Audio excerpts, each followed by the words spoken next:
भक्त बंधुओं और बहनों, आज के अपने इस वीडियो में मैं आपको बताऊंगी भैया दूज की पूजन विधि या भैया दूज का पूजन कैसे किया जाता है। भैया दूज का त्योहार कार्तिक शुक्ल की द्वितीय तिथि को मनाया जाता है।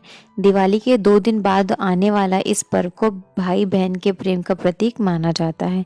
इस पर्व को हम यम द्वितीय भी कहते हैं।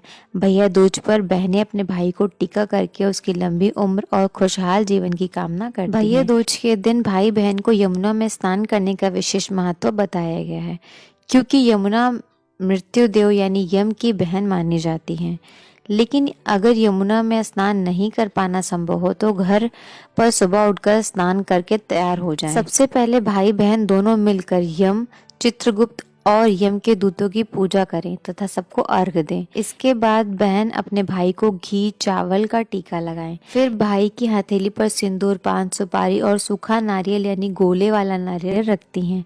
फिर भाई के हाथ पर कलावा बांधा जाता है और मुख में मीठा खिलाया जाता है। इसके बाद बहन अपने भाई की लंबी उम्र की कामना करती है। भाई अपनी बहन को उपहार भी देता है। भैया दूज वाले दिन बहन अपने भाई पर चावल छिड़कती है और चौकी पर बिठाकर पूजा करती है। माथे पर चावल का टीका लगाने के बाद सिंदूर लगाकर फूल, पान, सुपारी तथा कुछ पैसे रखकर ही पानी छिड़कते हुए मंत्र पढ़ती है।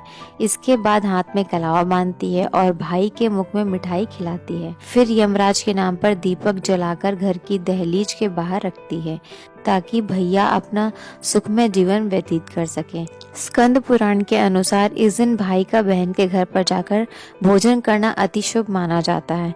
अगर बहन की शादी नहीं हुई है तो इस दिन भाई को उसके हाथ से बना हुआ भोजन खाना चाहिए। इसके अलावा अगर आपकी सगी बहन नहीं है तो अपने चाचा, भाई, मामा आदि की पुत्र या पिता की बहन के घर जाकर भोजन कर सकते हैं। भोजन करने के बाद भाई बहन को गहने, वस्त्र, दक्षिणा आदि उपहार के रूप में देता है। इस दिन यमुना में स्नान करने का भी विशेष महत्व है। इसके अलावा भाई बहन का यमुना तट पर जाकर भोजन करना भी लाभकारी माना जाता है। इस विधि विधान से पूजा करने से यम देवता अत्यंत प्रसन्न होते हैं और आपके भाई की दीर्घायु बढ़ती है और उनका जीवन खुशहाल होता है।